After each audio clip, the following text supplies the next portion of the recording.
I have not seen a lopsided ass whooping like that since, well, Drake versus Kendrick.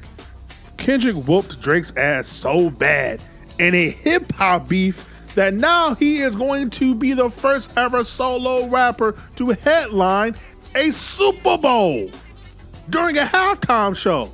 Like, you know how good of a diss you gotta do to get a Super Bowl halftime show? That is insane.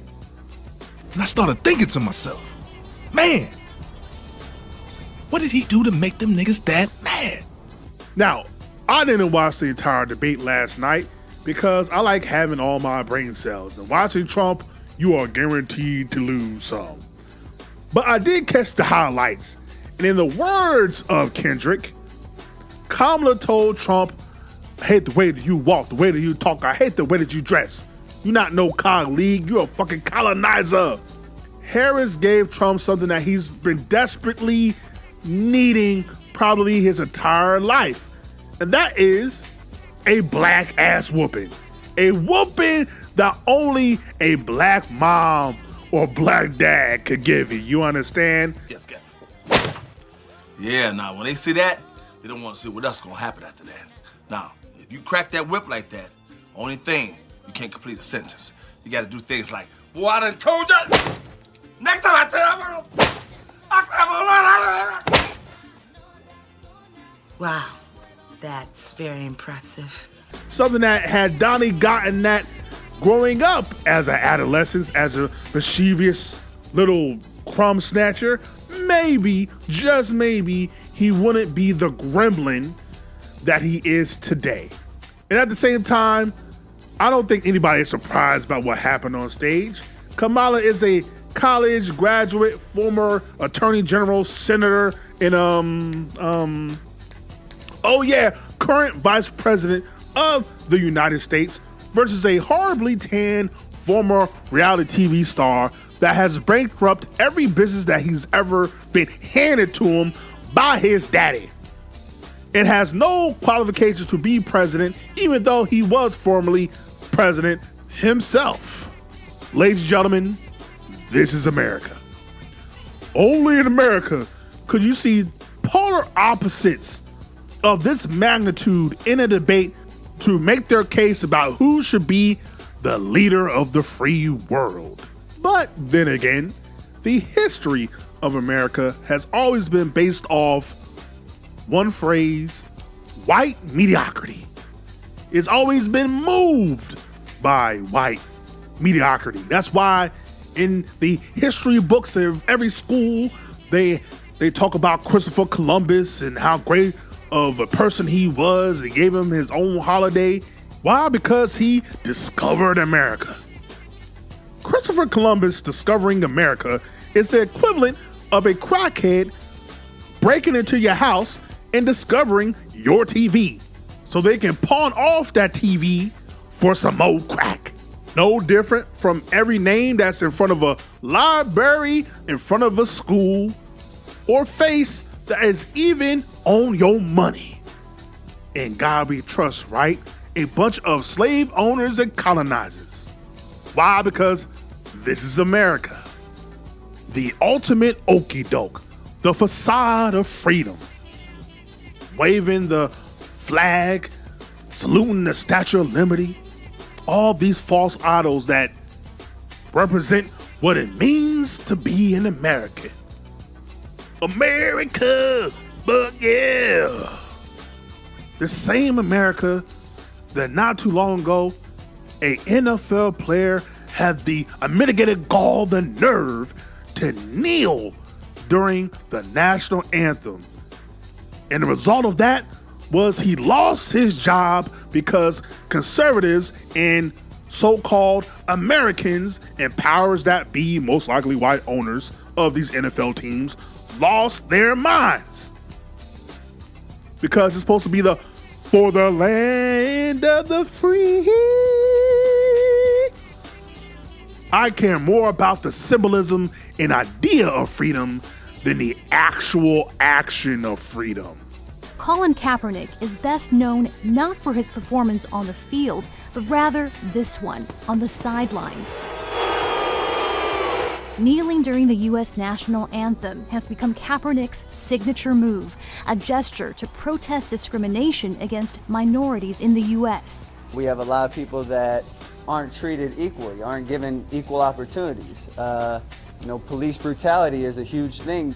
Wouldn't you love to see one of these NFL owners, when somebody disrespects our flag, to say, get that son of a bitch off the field right now, out, he's fired. He's fired! Hey, all you un-American bastards! If you don't like America, why don't you get out? Again, I was not surprised with what I saw on that debate stage, because in the words of Dennis Green, but they are who we thought they were. They're exactly who we thought they were. Vice President Kamala Harris was her poignant, precise, intellectual self, and Trump was a rambling idiot. The Tasmanian devil could have gave a better speech and a better debate than what Trump did.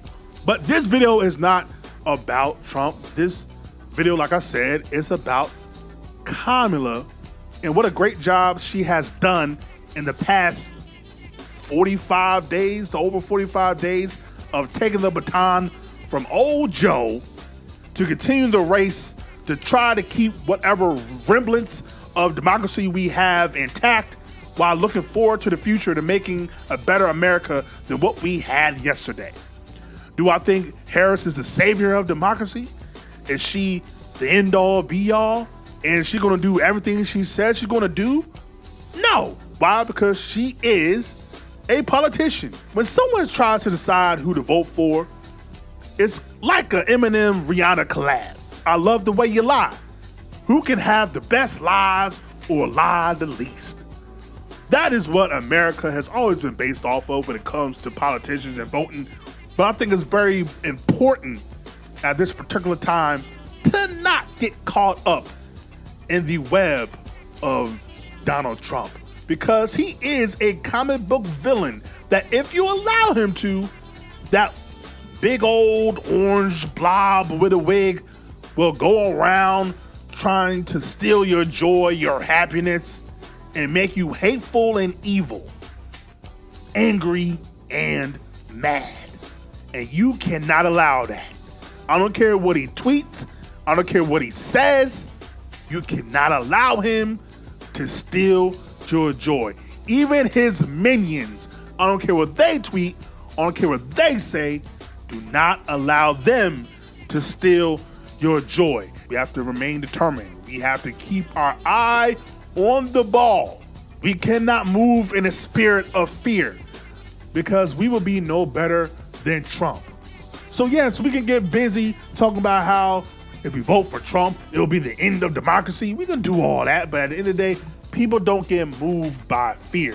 They get moved by hope and change and vision. That's why we've never seen anything like Obama back in 2008, because he was different from everyone else.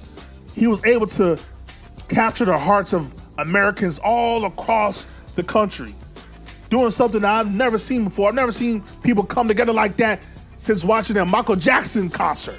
Like, he's able to galvanize people. He had this aura, this it factor that we probably will never see again. He was a special Negro. We can easily talk about how much Trump sucks, how bad he is. We can retweet and talk about all the tweets that he does and retort and make fun of him. But we did that in 2016. Didn't quite get us to where we thought it would. Now, Hillary and Kamala are two different candidates. I've never seen people galvanize behind a person since Obama like this. To do it in a short period of time, with the time running out in the fourth quarter, she has gotten the people energized and excited like I haven't seen in a very long time. I've had a crazy 2024. When Trump got convicted, I said, well, Biden got it. Then when Biden had the debate versus Trump, I said, oh God, Trump has it. Then when Kamala took over back in late July, I said, now I don't know who's going to win. But over the past month and a half, I do feel a change. I do feel this change and this energy towards Harris that, again, I haven't felt since Obama got in there the first time. And it doesn't mean that we shouldn't be speaking up about having a black agenda, speak up about reparations, and speak up about, what's going on overseas in Israel and free Palestine. We should still be talking about that as well, but let's keep our eye on the ball. Let's stay focused. So I just had to get that off. I had to talk about that. And what is very intriguing is what Donald J. Trump learned last night in that debate. It's something that a lot of us black men had to learn throughout our lives, and that is, you don't argue with no black woman. Why? Because you can't win. You can't get out of the game.